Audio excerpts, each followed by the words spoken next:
This conference will now be recorded. Now we'll call to order. Like I said, welcome to our February board meeting. Same as always. Let's do it. So can we start by adopting the prior meeting minutes from January? They're in the board package that Mike circulated. I make a motion to adopt the prior meeting notes.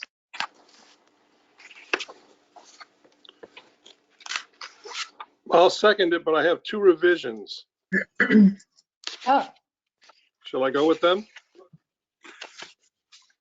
First is they're on page 3, and on page 3, halfway down, it says 2 new title companies have been brought to do title searches, and it next sentence says clean title has been received for 149 Greenkill and 20 Stefan. I don't think that's correct. I don't think 20 Stefan has clean title. So if that's the case, we should. Yeah.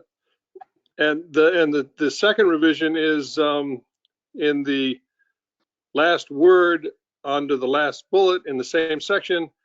It says vacant parcels that KCLB owns. We don't own anything. We don't own them yet. We just have the opportunity to buy them. Aside from that, they're perfect, Bartek. Good job. Thanks, Bob.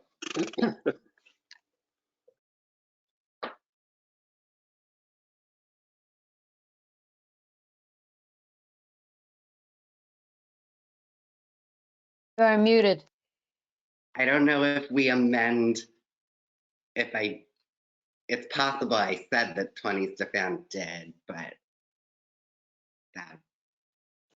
You can adopt them as amended. Let's go with that. Okay. Do we need a new motion?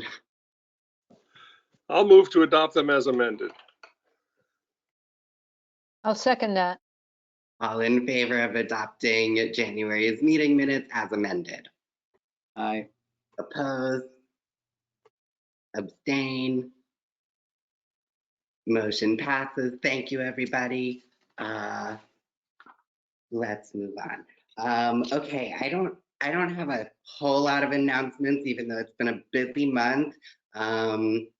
On the city side, there's a new director of housing initiatives, I believe, starting on Monday. So that's very exciting. We look forward to working closely with him. We have a new grant from Novo for $275,000 for the acquisition of properties off of our list. That's extremely exciting. I believe the money is either already in the account or on its way, so that's great. That was signed last week. We officially have 3 homes truly under construction. So the crew started today at 64 Van Buren. They filled the dumpster. They're rocking and rolling. It's really cool to see the house change a little after all this time. So that's really great. The other 2 projects are going along pretty well. We're, uncovering stuff and addressing it as needed. So a little bit of structural, just due diligence happening over at Hasbrook, but they haven't stopped or anything. And 248 Main seems to be progressing very well. So that's all good news. In addition, all 3 homes have been priced with family sizes selected. So now that goes over to RUPCO to find people both as they apply and people that have already applied into their program who would also agree to the additional kinds of restrictions that the land bank is putting on in our deeds with our enforcement mortgages and our primary residency requirements. So we should be getting qualified applicants from them, I believe, with like the marketing period is 45 days, and then I believe shortly after that, we should have some applicants to consider. So Mike, you can correct me during your report for anything I'm flubbing here. Daniel, did we get any indication from RUPCO about how many folks already meet that occupancy requirement? I don't know. I don't think so. Yeah, I don't know. But I think, you know, we're trying this for the first time. I think our decisions made sense, but we'll see how they play out. And, you know, if there are no families with kind of how we've priced things and sized the houses, then I think we just basically start that fairly brief process over again, and we still have time to find a family and things should. I'd suggest maybe that we'd want to get that number from them before the first information session, so we have a sense, you know, going into that meeting, because I'm sure that's going to be a big question for folks. So like going in, like having some sense of if that is meeting a need, or if there are folks who meet that requirement or not. Mm-hmm. So sorry, like a idea of how many families are qualified under our family size and income restrictions. Yeah, because if we know before going into that meeting that there aren't many people that meet that, or if we do, I think it'd be good information to have going into that info session, because a lot of people are going to be wondering why the numbers are so high for that. Agreed. The number for, I mean, people could argue that both numbers are high or low. Yeah, I mean, well, the occupancy requirement, not the housing price. Okay, yeah. Yes, we will find out. I think my understanding is that we sort of have to play out this marketing period as things stand, and then, you know, if there aren't families that, you know, are interested or meet the requirements, then we just reduce the family size or the income, or, you know, we play with it to make it. Yeah, no, I think that totally makes sense. The only reason why I say that is because I think with these kind of things, you get like one chance to really make an impression on folks. And some folks will come to this and be like, I didn't hear what I was expecting, or I'm confused by this process, why I don't qualify for it. And I don't want folks to be turned off from pursuing it in the future, even if we change the requirements. You know what I mean? Totally, yeah. And I think, you know, the thing to bear in mind is, like, right now, this is 3 homes. Everything could change for the next 2 or 10 or whatever. So, you know, we're all figuring it out together a little bit. Oh, the other thing, so titles. Can I ask one quick question? And I apologize if you've already given this information. Just wondering who is going to be, is Rupco entirely running those 2 informational sessions? No, I believe our comms committee is. Oh, okay. Yeah. Sorry. The intention is for us to drive the presentation and process, and Rupco will have a kind of a speaking spot just to explain its process of qualification, but we'll be driving the presentation.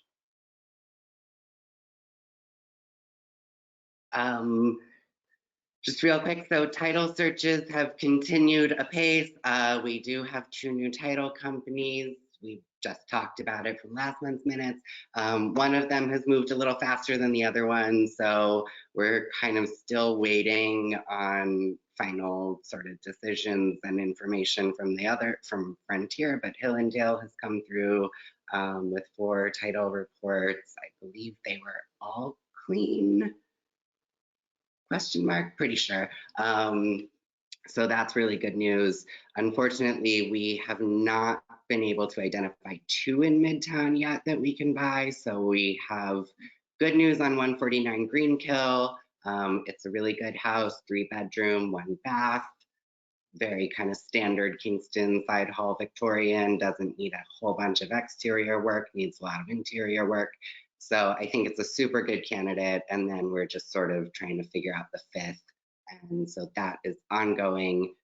We will be trying to move pretty quickly though, because we really need to kind of identify and start to scope and get these RFPs out and all of that stuff so that we can meet our deadlines. So that's pretty much what I have. Any questions? Great. Okay, so we don't have any members of the public, so I think we can just skip it. Mike, the floor is yours. Great, thank you. Good evening, everyone. Hope you all had a good month, although I think we've all seen each other at committee meetings and everything else throughout the month. The report that I laid out just briefly, I'm happy to go into detail about any of it. Daniel and I are, all of us are. In summary, like Daniel said, we did start working with 2 new title companies. One was markedly different in terms of, just to add a little more detail to what Daniel said, and we're navigating that process by trying to get the additional information that that title company needs by working with the city. That is ongoing. On the phase 1 front, I think it's a good milestone. We just got one before the meeting, so we're at 15 completed phase 1s. Not all are clean, but it's tracking pretty well with the number of title reports. We actually have more title reports than phase 1s, but we started all 8 of the last that we did at the same time. So those are coming in. Last month, I informed you that there were 2 properties that we located underground storage tanks on. So that's 237 East Union and 149 Greenkill. Those tank bids have come in. The tank bids, I think, are very, very good. They're roughly $2,500 per removal, which is a full above board in accordance with DEP regulations removal by a licensed certified tank removal company. It took a while to find the right people, but just wanted to give my update on that. On the construction front, nothing more to add than what Daniel said about moving forward with all 3, which is great. The one thing I would say, though, is that we are starting requisition. So last month, I think 100% of board members raised their hand and said they wanted to attend requisition walkthroughs. Owen is finalizing with the contractor and with our initial decision maker exactly what that will be, but I will send out a doodle poll. It will probably be on the 10th of each month. There's a little bit of discussion going on as to whether or not it should start at 7 in the morning or whether or not it should start at 10 in the morning. I'll let you know I know which side I fall on, but I will send, yeah, I know. I will send out doodle polls to all board members. I will try to figure it out from there. We will probably have 6 or possibly 7 total requisition dates between March and the end of the year for these 3 homes. It'll probably be closer to 6, but then we'll have the other 2 homes under construction as well during this year. So there'll be plenty of time for people to attend. And I just wanted to give you an update on that piece of it. We'd love to have you come out and see the sites. Hi, Erica. Welcome. That's my update on the construction portion. On the sales update side, Omari, I was putting myself on mute just because I wanted to jump in with my report and not just have nothing to say about it. Bartek and I have met with RUPCO to talk through their process and timeline and meet with their liaison for the project. That took place last week, and we set a weekly meeting date going forward. We will sit with them and get that data and get those numbers and figure out what we're doing. The initial purpose of the meeting last week was to talk about cross promotion and just kind of set up the process for this 45-day cycle. But we will have real-time updates every week as to how this is going. And so we'll know by the time we get to the info sessions if, you know, hopefully we're meeting folks that fit the criteria that we're trying to sell the homes for, but we'll have better data every week as we go forward. And so hopefully that gives you some more detail on your question. Okay, funding updates, I have none other than what Daniel had mentioned, which is, I think, awesome that Daniel signed the grant agreement for that $275,000 that lets us begin to purchase properties, continue to purchase properties from the list of 36 in the 2018 resolution. Erica, there was a question before you joined as to whether or not those funds have hit, but I believe I know the answer because I think it's 10 days from Friday. So I'm pretty sure the answer is no. I just wanted to let you know that question was out there, but I'm sure we'll all find out as soon as it hits. And then on the county side, so I do continue to have calls with the county every 2 weeks. So I will continue to update you as long as those conversations are ongoing. I asked the county in our last meeting if they could maybe take temperature with me about the interest they had in pursuing this ongoing conversation, what the timeline might look like, and what their appetite was, given all the other various ongoing projects that they have going on inside the county executive's office. They let me know that they were thinking now of using their existing HDC, a Housing Development Corporation, for some of the possible initiatives that they might have otherwise pursued with the land bank. So that was an update I wanted to give you, that it seems like they're finding avenues to do the work that they think they have to do with their existing tools to do it. And so at least it's an update this month. So that's what I got in speaking with the county. And then I had a couple of things under other. Some of them are just housekeeping, but I think this is like my time to just ask everyone, are the share drives working okay? Like the Google share drives, we had some stuff that people were trying to get access to, not the content on the drives, but just does everyone who's the chair of a committee have everything that they need as far as access to their drive and feel like they know where to put the documents? Because that's my next item, is to talk about what should go in there, but anybody not have? Yeah, I think with that, there's a confusion between accounts somehow, where Karen and I were putting docs at one point, and then we found them somewhere else again. There was like a double account. I don't know how that happened. Okay, I think I remember that we resolved it and turned it into. Okay. No, but I just want to, I would love to hear if it's not resolved for you. I'll try to figure it out, but I only see one folder now.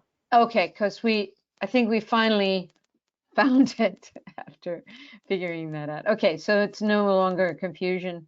Okay. I It think was what very happened, bizarre. It's actually. yeah, for the fundraising, there is a folder that I think needs to be deleted that is in all caps, fundraising. Yeah. That at some point was formed, and that only for some reason allows 3 people to view it. So I did my best to move everything from there, plus a few other things, into the new fundraising, which has a capital and lowercase letters that Anushka created, that has all 9 members able to see. So so Okay. I did my best to transfer everything there. I have a guess, and it may be that, Daniel, that's a folder that you formed and that only you can delete, possibly, only because that came up once before, but I don't know. I can't see it. And so if it's on there and others can see it, let me look into it, and I'll try to solve it. I don't know, maybe we should keep it, if depending on who's allowed to see it. I don't know, I'm just silly. Okay, if anyone else has any other issues with just getting those documents or getting those folders set up, please let me know, because the next item I wanted to talk about is what we had gone through about the committee process and putting meeting minutes in those folders so that other board members can view them anytime after your meeting, and just sharing information so that by the time we get to this meeting, everyone's kind of up to speed, or at least has questions that they know they want to ask. I know a lot of committee chairs have been doing a great job of that, so thank you. And if you have any challenges with it on the tech side, just let me know. I'll be happy to show you what little I know about Google Drive, but it's a little bit, enough to be dangerous. Okay, obviously one of the, I think, great milestones for the organization, at least for this round of doing it, is to get to more of an operational plan, but obviously a strat and operational plan. Thank you so much for submitting your goals on the committee level. I did drop those into the document itself, which kind of summarizes everything in a text-based format. And then I also circulated a timeline document, which will probably be a living document that we all, I'll be the one to update it. Anyone else could update it if they want, but I think it's helpful to see it in that format and talk about it in that format. But the document itself should be one that we can possibly put out there, but definitely I hope use at committee meetings or refer to in board meetings if possible. I hope to be able to, memorize it a little bit and at least use it as a document to go forward with. I think some of the discussions during the strat planning were to engage strategic planning of a broader nature, possibly I think in June, July, Karen, or September, or I have it on my calendar, but I can't remember when, but hopefully this is the start of that. Yeah, I think we talked about sometime in late summer, circling back to that and talking about a broader plan. Cool.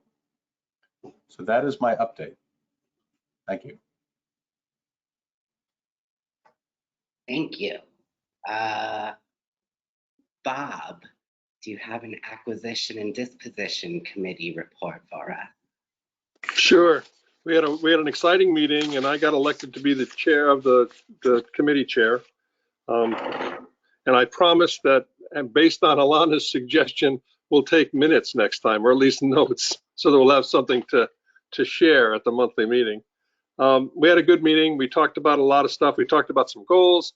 I think we're gonna, and Mike distributed them, so you have them before you. And the big one, I think that'll be a living document, is the real estate development plan. There's also a beginning of that in the package that Mike sent out. I think it helps get organized about what's available to us, and as our plans develop on what we want to do with each parcel, I think that's going to be a very useful tool. The other two things that are ongoing is my desire to formalize and document our processes for acquiring and for developing properties, and those will be ongoing over the summer. And Mike may even get his wish, and we'll do flow charts, which I know he's looking forward to. So that's all I've got to say. Can't wait. What did I leave out? Did I leave anything off, Daniel? A little bit. Go ahead. We sort of settled on terms of the enforcement mortgage for these first three, at least. So there was that. That's a big thing to leave off. I'm sorry. And it was an exciting conversation about about how they work and what they do, and I think we came up with a good recommendation. And that's all I've got to say. Sorry, what was the recommendation? Our enforcement mortgages. Remember the three things we talked about. 10 years. You have to help me with the others too, so that I get them right. 10 years extinguished in 20. What's the third thing that So I think it's a 10-year primary residency requirement. The enforcement mortgage begins to burn off at year 10 through 30. And there's one other major element, which is lost to me as well. Mike should know. Come on, Mike. So the committee decided to place a resale restriction for future resales on properties purchased through the land bank at 20% of AMI above the initial sale. Yes, that's the third piece. so all of these things had to be decided per kind of REPCO and the mortgage lenders agreeing to issue mortgages. So they had to be settled kind of yesterday. I think we landed in a really good spot. For the resale number, does that sunset after a certain period of years, or what is the timeline on that? Sorry if I didn't catch it. The term, all of this stuff that we're talking about lives inside the enforcement mortgage, which is 30 years. And when you said resale can be no more than 20% more of AMI, is that what you said? In the first sale. Yeah, the thinking is to provide folks with a cushion to be able to not be stuck in their homes if interest rates rise, which they probably will. And so it gives people the ability to access people who can buy their home on the resale. Right. While still remaining affordable. Is that considering AMI at the time of sale, right? It's a numerical thing. So between, if it's 60% AMI today and I go and sell it 20 years in the future, it's 80% of AMI at that time of sale. At that time, right? Okay, that's what I So was. it tracks. Yeah. All right, cool. I'm happy to talk about this stuff for a while, Amari, if you want to. No. I just wanted to clarify. Okay. Okay. You Is go, go ahead. Is that 30-year limit per like New York State law, or what is that based on? So that is generally accepted to be the right number for a 30-year mortgage, because it's someone providing a 30-year mortgage, if they had something that burnt off in 10 years, they would have a risk that they would have to figure out. If it burnt off in 100 years, or if it never burnt off, they would have to deal with that for that term. So they really wanted to match their investment. It has to do, again, with underwriting for mortgages. And our assumption is that most people that are going to be getting affordable housing are going to go for 30-year mortgages, not 15 or 10, or, they're going to need a longer time. Thanks for bailing me out, Daniel and Michael. Used to it, Bob. Can I just,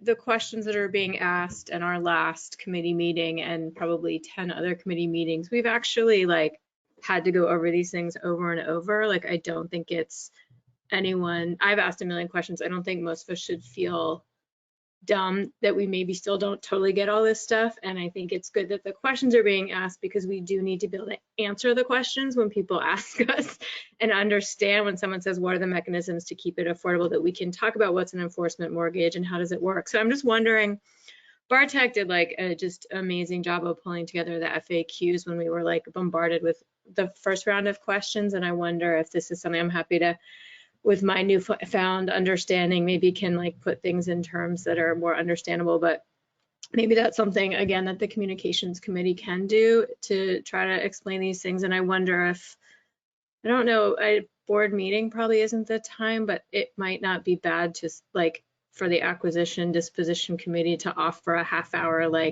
side session for board members to walk through what the process is. Or I guess maybe it's going to happen maybe at the info sessions, I don't know. But I think it's probably, I'm just going to infer that not everybody totally understands all the mechanisms we've been creating, and it's probably useful for people to understand them, I guess, both to explain to the public and actually to be able to make informed decisions as a board. So I don't know if people would be interested in that, but if it feels like it would be useful, it might be something we want to think about tacking onto a meeting at some point, or just even putting in a document. No, I think it's really brilliant. That well said.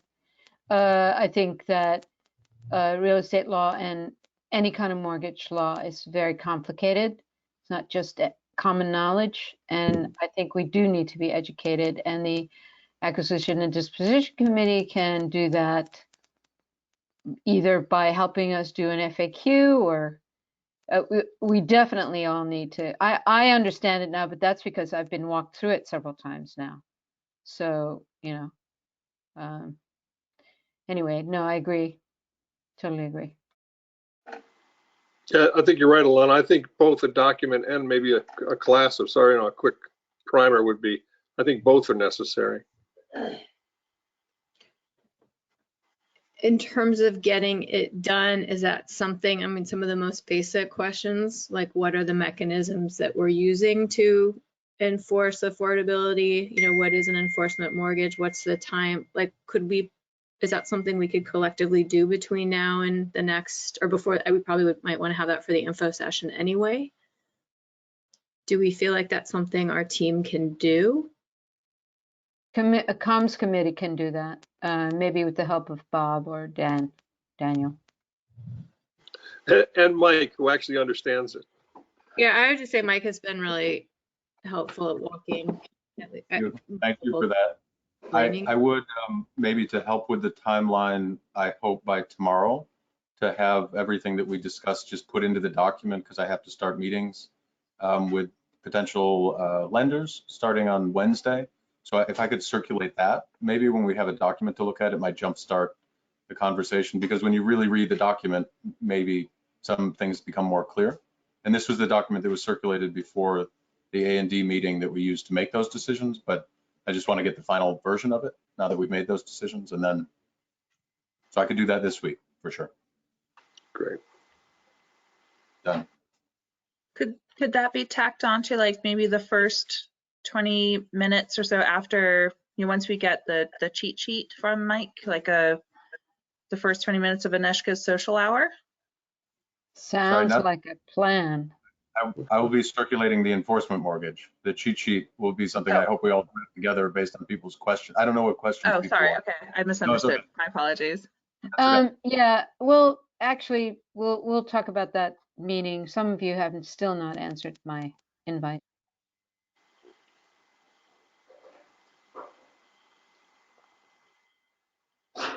Okay. Can we move to Karen with fundraising?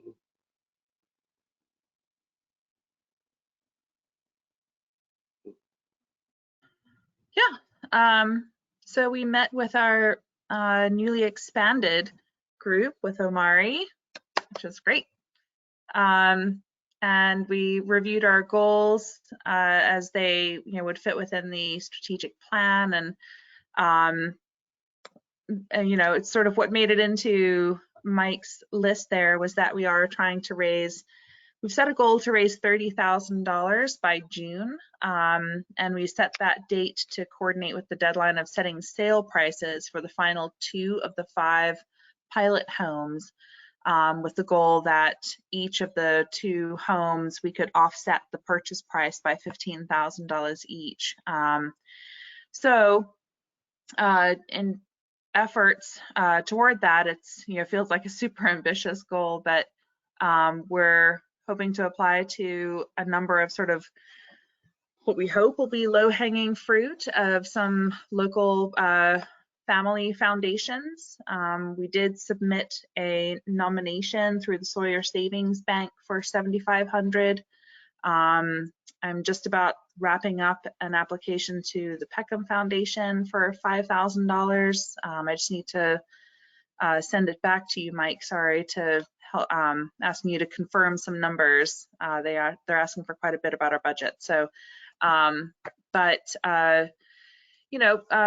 we're going to be working on that really, I think, almost exclusively for the next few months, just to try and get those sort of small applications out, trying to walk a path of being, kind of assertive in what we ask for. A lot of the family foundations don't have like a really clear application process or like an actual dollar amount that they recommend you apply for.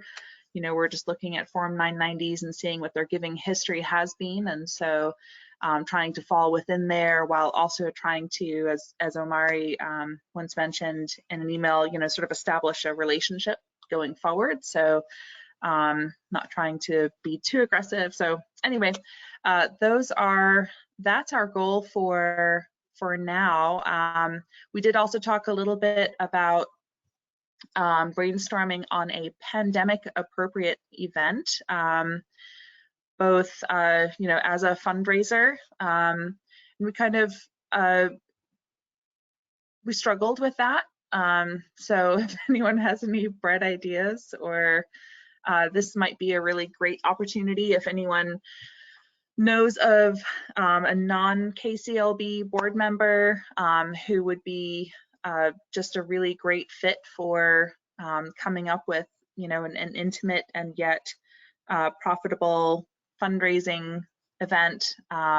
This is a good opportunity maybe for a non-board member to participate. So we spent a little bit of time talking about that, but for the most part, we're going to be focusing on trying to raise funds to offset purchase prices for those final 2 homes, so that it just makes the borrowing burden a little less on those next 2 home buyers. I don't know, Omari or Aneshka, if there's, or Mike, if I left anything off. No, that was good, Karen.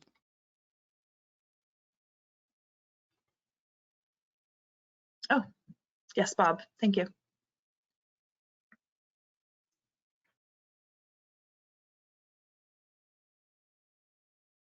Actually, maybe I'll just say one thing about the fundraiser. I think we were struggling a little bit because we have this goal of raising money, but also want to make sure that whatever we're doing feels connected to the community and open to folks, and that there's not this sense of something that's like closed off, or we're doing it kind of behind doors or something. So if anyone does have ideas, I think that's what we're trying to wrestle with. It's just for my 2 cents on that. It's a tough year for fundraisers. My wife's Angel Food East, which my wife is involved in on the board. They normally do a big fundraiser, the macaroni and cheese competition and blah. And this year, big fundraisers are not going to be happening. So it's it's a challenging year for having inclusive, lots of people together for a fundraiser. So it's quite a challenge. Dare I challenge that? Because for the non-for-profit that has had their go-to comfortable space, we do this every year.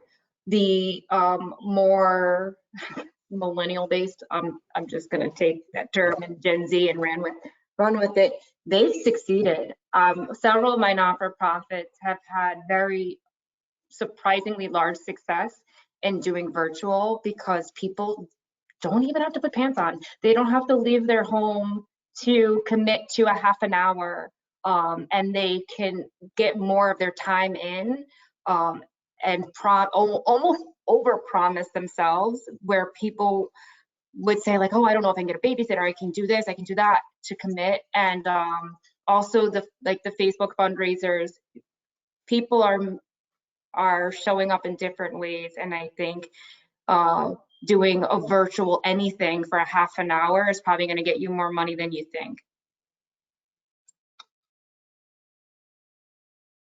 Well, I would be thrilled to hear any of those ideas. To speak a little bit to what Omari mentioned, is that we had first talked about the idea of maybe doing like a behind the scenes view of some of the houses under construction, and Omari raised the very, very good point that that could feel sort of exclusive, that income exclusive. So, and that's certainly not at all what we would want to do. So we don't want to run the risk of sort of unintentionally being exclusive, and while trying to raise funds for affordable housing. So yeah, any ideas would be greatly appreciated. One of the big things right now is like partnering with the local restaurant or brewery, where you can do a beer tasting or a wine tasting, because they're looking to up their business. The virtual wine tastings have been very successful.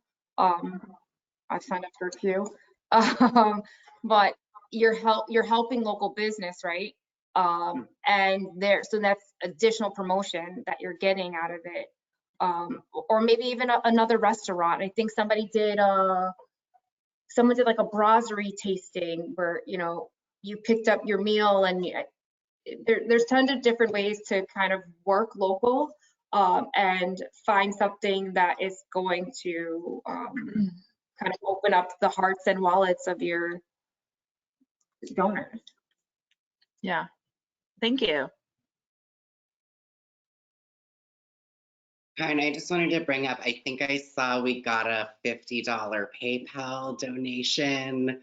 I don't think any of us know like who this person is, but it was cool. I was wondering if either fundraising or comms maybe could take on writing some kind of like thank you that we sort of have on hand for when those donations come in, because it feels weird to not recognize it at all.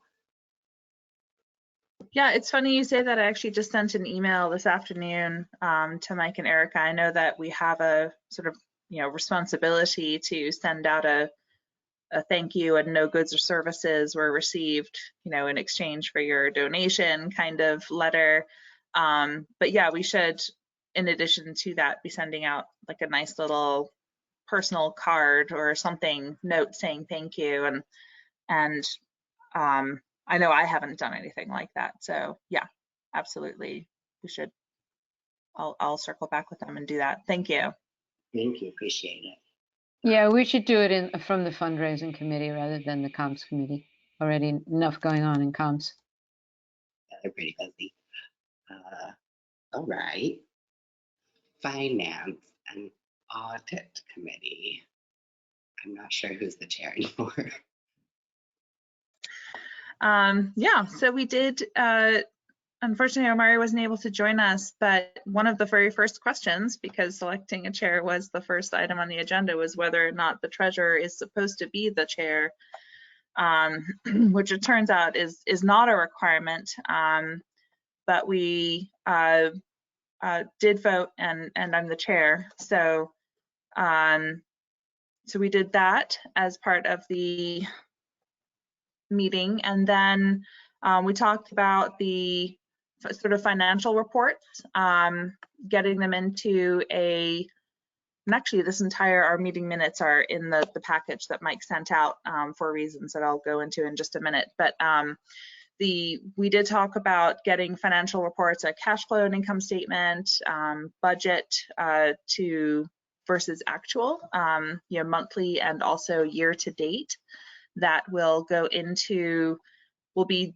distributed to various committees, and then also provided monthly in the full board packages, so that, you know, board members can have an idea each month about where we are. And so Erica and Mike have been working on getting that into a format, you know, firstly just sort of figuring everything out software wise so that they can put that together, and then getting that into a format that works for everyone. So Erica is anticipating that she'll have the first draft for Mike's review at the end of this week, and then the finance committee will get a first look at it for January's figures the first week of March, and then in the March board package you should all get a, you know, financial report for at least January's figures,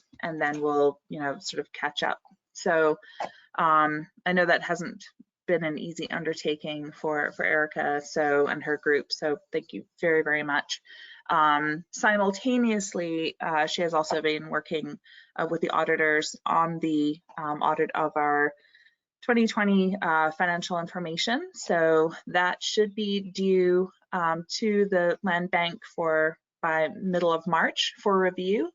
And if all goes well, which we hope it will, we'll be able to meet our deadline to submit to the ABO at the end of March. And then part of the reason the minutes were included in the board package is that we've done a lot of research over the last few months to move the Kingston City Land Bank funds from the Catskill Hudson Bank to M&T Bank, which is a bank that Erica has had a relationship with for a lot of very good reasons.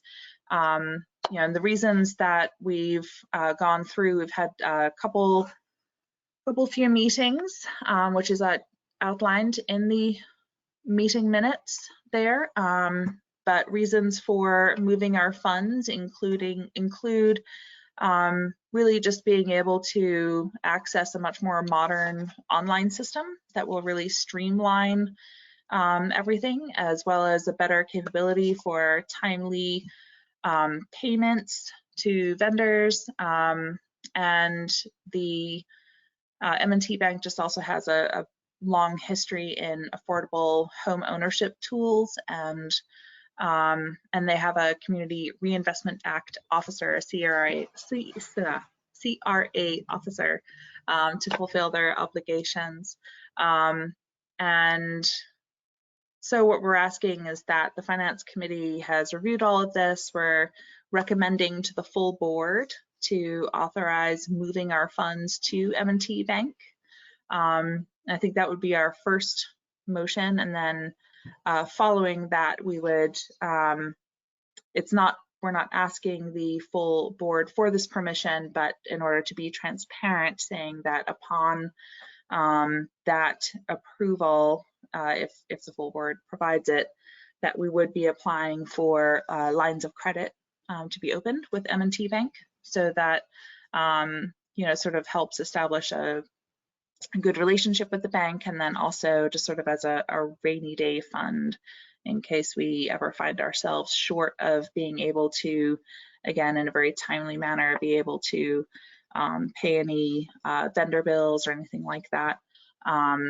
So that, I think, is, I'll turn it over to Mike or Erica if they have anything else to add in, or if anyone has any questions, but I think we would be looking for someone to make a motion if possible.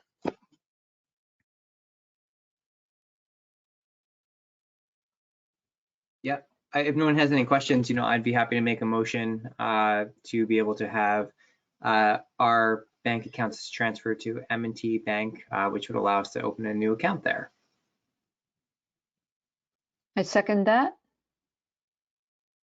All in favor of the motion to move our accounts to M&T Bank? Opposed? Opposed? Abstain? Motion passes, I think, unanimously. I had a couple of frozen screens. Great. Right. Awesome.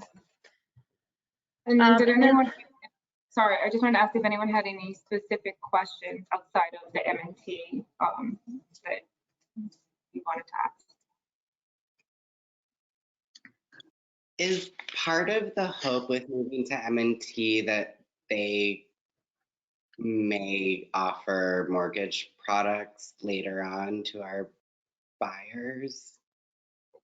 So on a surface for me, it's a user-friendly platform that creates efficiencies on payments and transparency, not transparency, but transparency to the user, right, of statements and user-friendliness for an audit, also the bank feed.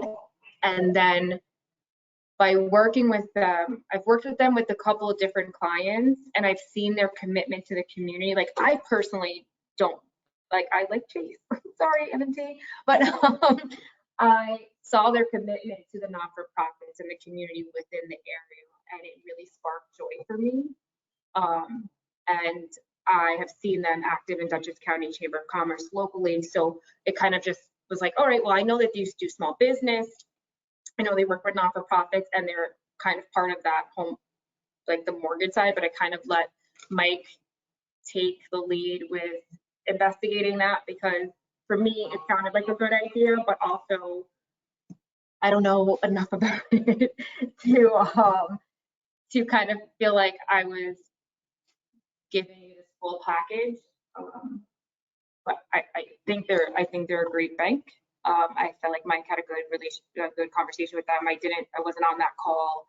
I enjoyed our initial call with them. So I think that was it for me. But Catskill was a lovely, lovely customer service. It's just for how fast the organization's growing, I think we needed to find some new things that were working faster. I think we lost Daniel.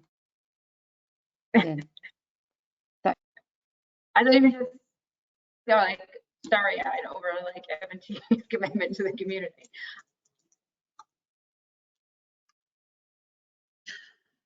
Any other questions? No, thanks. You're back, Daniel. You're just muted.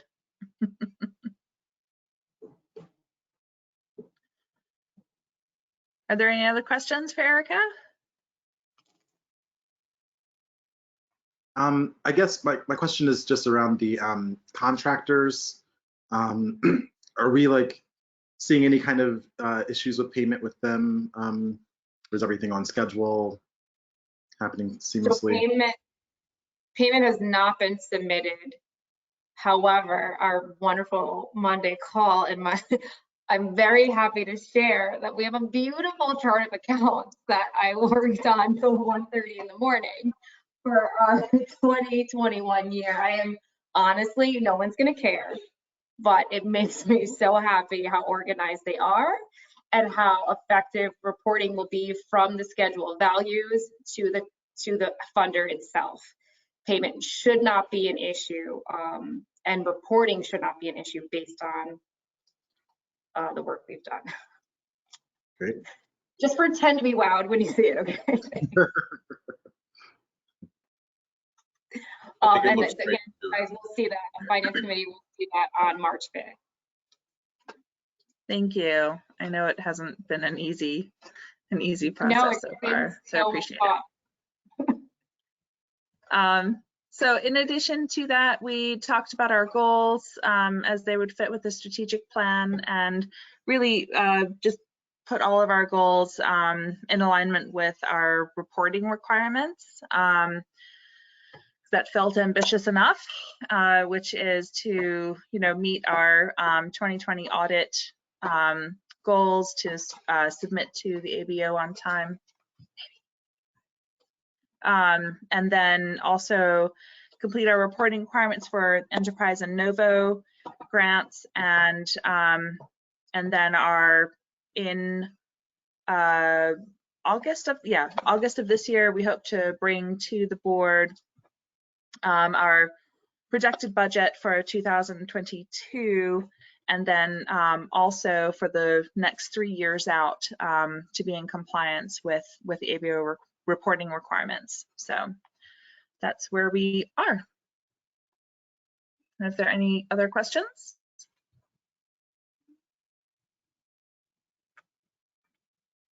I love it when there are no questions. Thanks.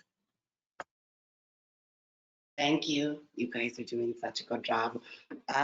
Bartek, communication.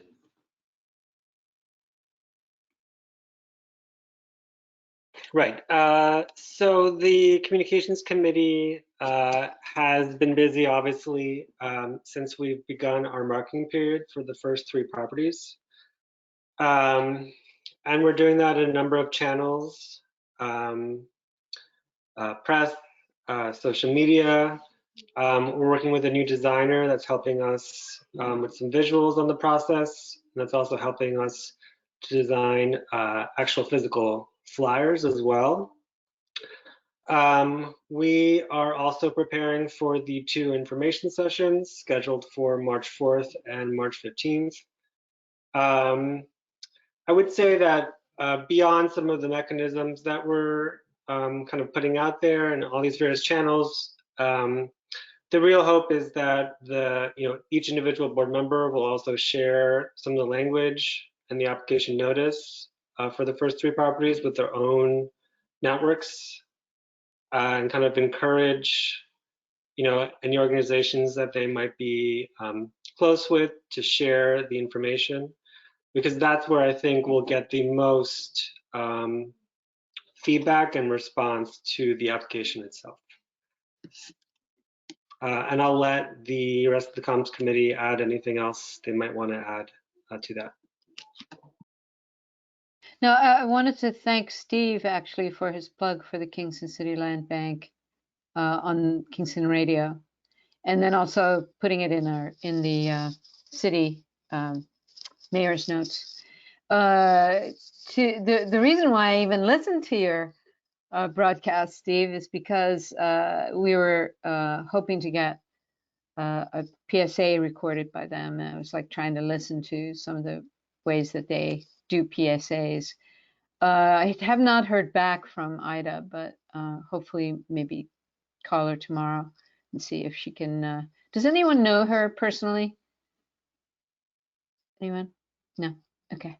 You do? Yeah. If we have, Amari? we can also ask Erica Brown. Yeah, Erica Brown would be a good person. Oh, okay. Yeah, because I don't know any of the people there, and I remember Erica. Yeah, do you have her email, Bartek? Can you shoot that to me so that I can get it done? Basically, I think they have people who voice these PSAs, right? Am I correct about that or not? I think you can they'll ask you to record it, I think. That's typically They how, will? yeah. Okay. But they've coached you through it. Oh, I see. All right. I don't know if Serena is still interested in doing that, but I don't want to put her on the spot. Anyway, yeah, does anyone have experience being a radio broadcaster? Steve? You do it every what? Every month? Serena gave her thumbs up, so she's good. Oh, she did? I didn't see it. Oh, okay. Great. All right. So Serena, you and I will talk. All right, that's all I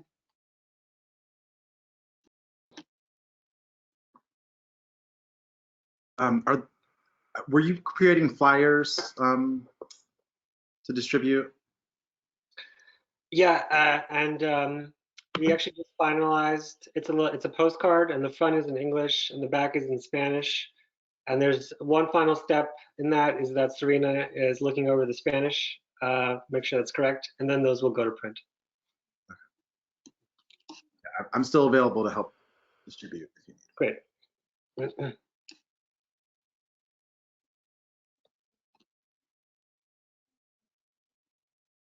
Okay. The final thing I'll say is that, as Mike mentioned, we do have a weekly meeting with RUPCO.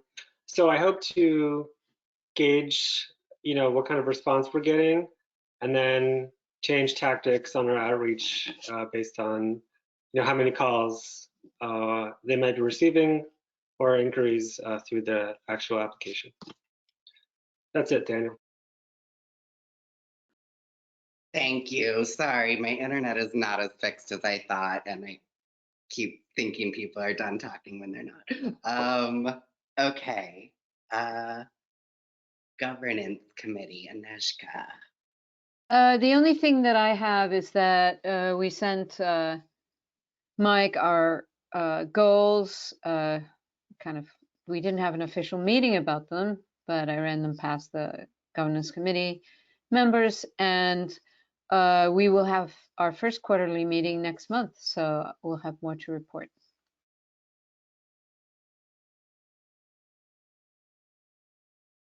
All right. So we still have no members of the public, so we'll skip that. Unless somebody really wants to and has a good reason, we don't need to go into executive session. It's on the agenda, but I don't need to do it. So we have new business.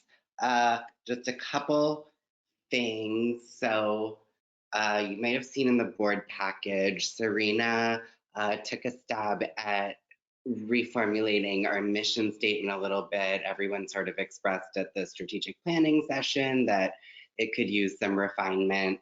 So that I think is the last page of the board package. So I don't know the extent to which we really want to discuss it now, or I sort of feel like personally it's sort of a weird time to change the mission, like just because we just started construction on these homes. Like I don't know how well that plays, given that it's really not like substantively that different. It's just more wording, I think. So I guess question one is like whether we feel like this is an improvement.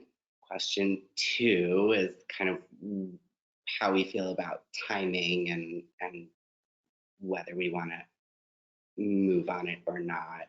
And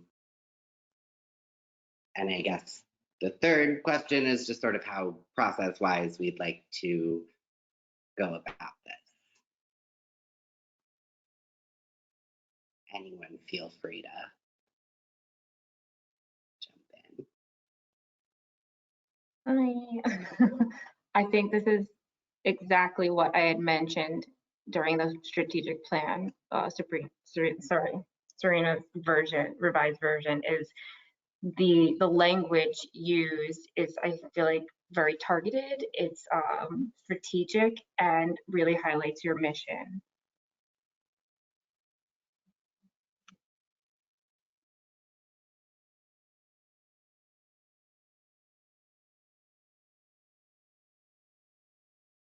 I agree. I think Serena did an excellent job.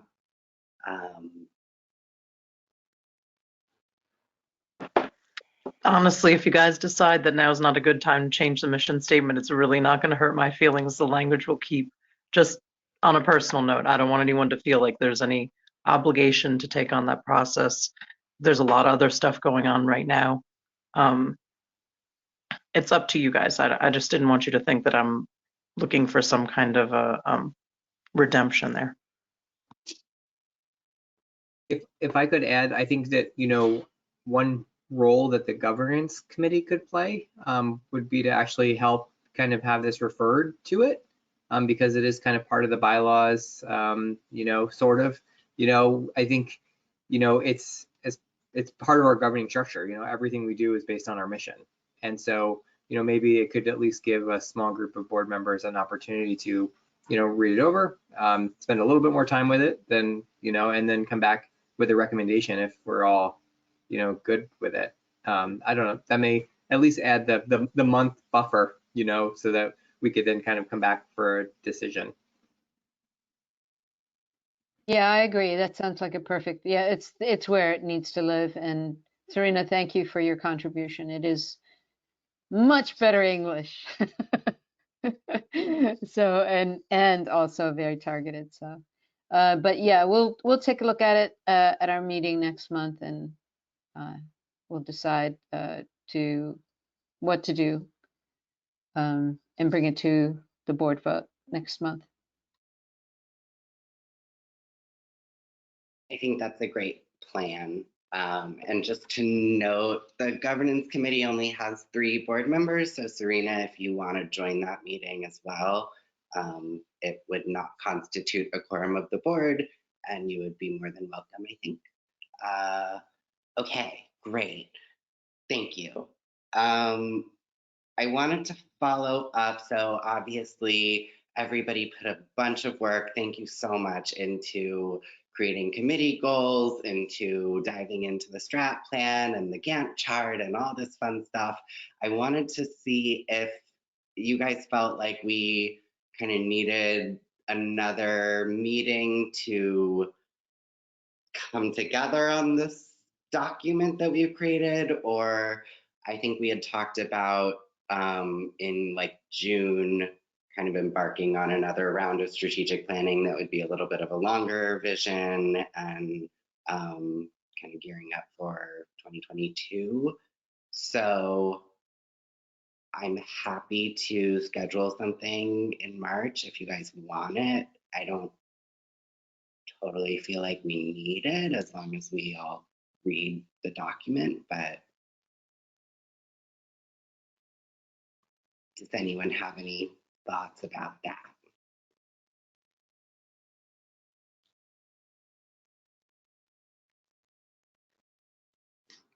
I think I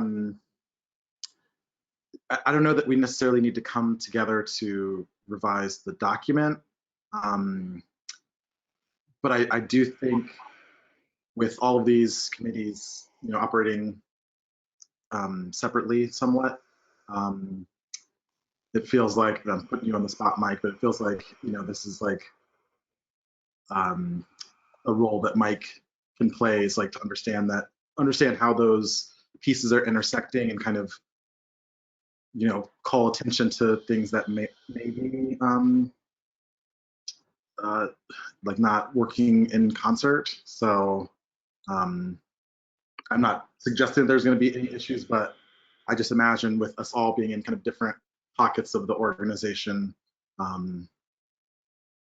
that, you know, just making sure that everything still feels like it's flowing together. I think that's the real concern I have.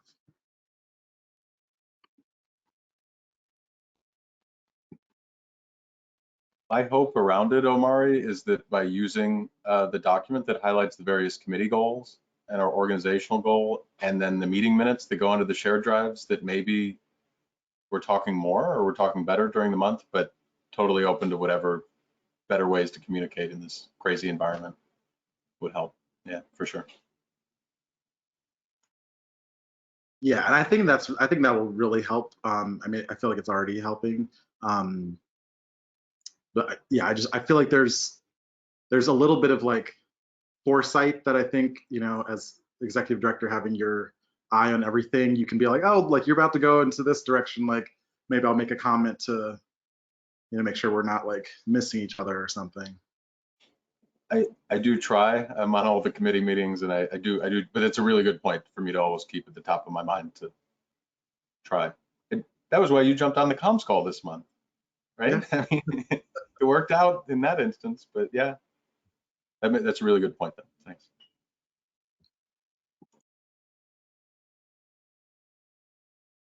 Cool, thank you guys. So for now, we're not gonna schedule another meeting, but we will put it on the back burner until July, but we'll all be keeping up, or June, but we'll all be keeping up with our beautiful, shining strategic plan. I just have a quick question. Does anybody have a good contact or relationship at Family of Woodstock?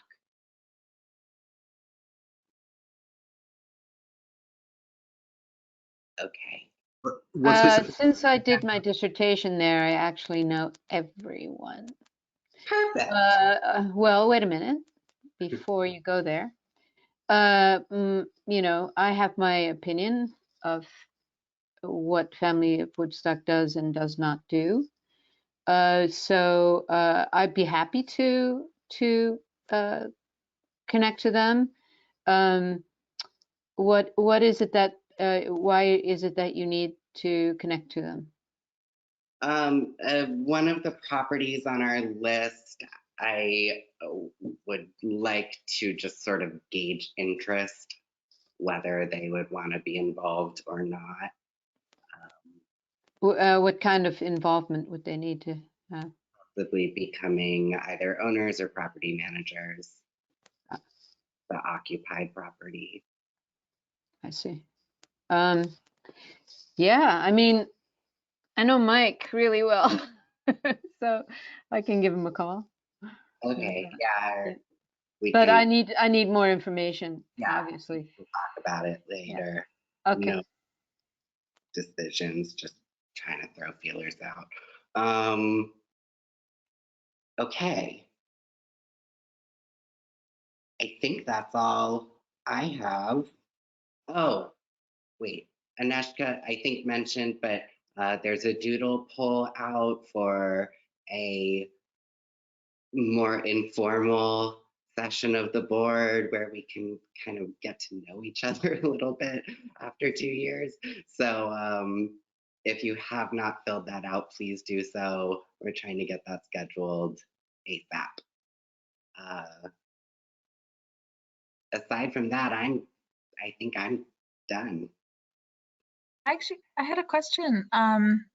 There was a, sorry to go back, I missed when was the right time to ask the question, but you had presented or also provided us with a table that had, I think it was a list of 36 properties with an indication of, a series of red, green, yellow, and maybe white rows indicating level of interest of either the KCLB purchasing. There were 3 white, which are the properties that we have purchased. And then there was, I think it was green, that was for properties that you had asked the Kingston Land Trust if they were interested in purchasing, most of which were, I think, vacant land. And it looked like there was no interest on any of those. Was that a formal sort of rejection by them, or so what happens to those properties if we can't find another, we decline to purchase those? Well, in short, possibly. So what that spreadsheet is just kind of the current up-to-date thinking based on our due diligence and stuff of what we think, you know, is happening right now. So some of those things might change. There's ones that are noted as like, there's something that we've asked the City Corporation Council to do that we really kind of need them to do if we are going to buy it. The land trust, I can't remember offhand, but they did express interest on a couple of properties, not really commitments.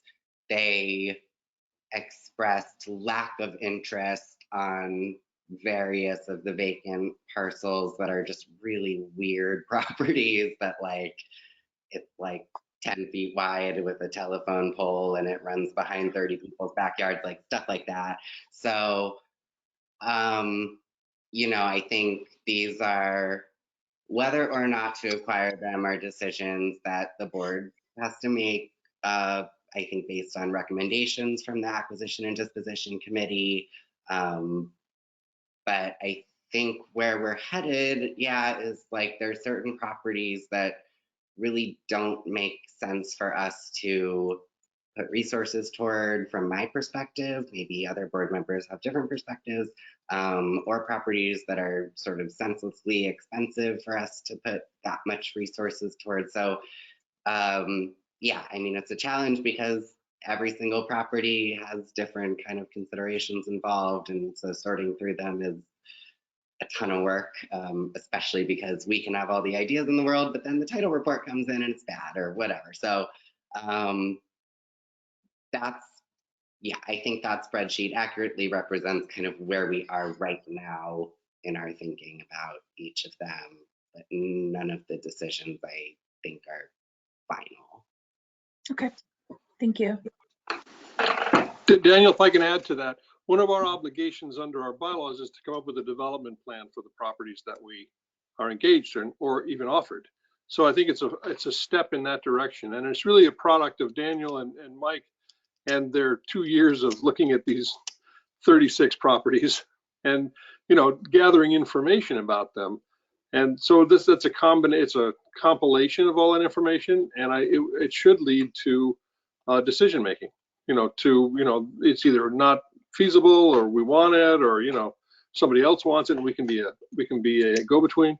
So it's I guess it's an interim product. Would you call it that, Daniel, at this point? And ultimately, it'll come up with a request to the board for decisions about whether we acquire or whether we pass on some, or whether we use, you know, be an intermediary for others. Does that help? I don't know. Does that make sense, Daniel? Yeah, I think that's accurate. I only have one caveat, which is Mike has only been looking at this list for like 9 months, and he's moved through it much quicker than anybody did before. And I think we have learned a ton through this process. So, you know, I think some of the pace will get much, much better, particularly now that we feel like we have a much better title company on board. We sort of understand what we're looking at. I never thought I would know so much about title, but you know, now I do. So I think I would just to say, like, as more properties come into kind of our orbit, I think we don't have to expect that it'll be like a year-long process to decide if we want them or not. It's, I think, a much quicker thing. So yeah, I think that's accurate. Technically, the board at our very first board meeting, I believe, voted to acquire all 36 of the properties. That feels a little dated now, so I do think it would be appropriate to go through board resolution for any acquisitions, but technically I think we can just buy whatever as long as it's from that list. But as long as you guys are willing to vote on stuff, we should probably run it that way. And I think that's that.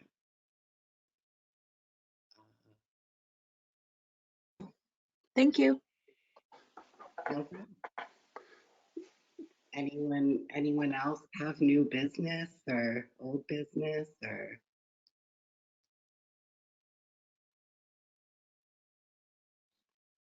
All right.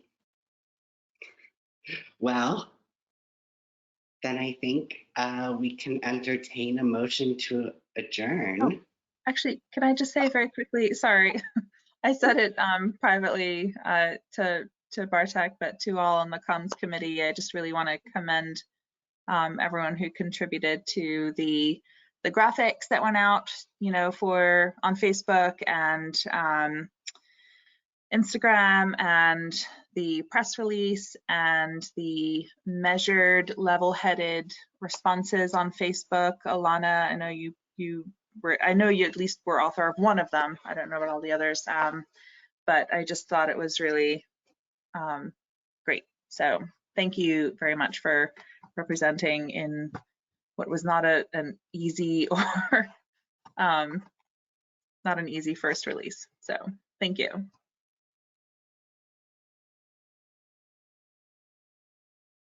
I second. Thank you guys. You really handled yourselves very, very well, and I appreciate it. So now do we motion to adjourn? A motion to adjourn. I'll second. All in favor of adjournment? Oppose? Abstain? I think motion passed unanimously. Thank you, everybody. I'll be seeing you very soon. And have a good night and stay warm. Bye. Thanks. Thank Good night. Good night. Good night.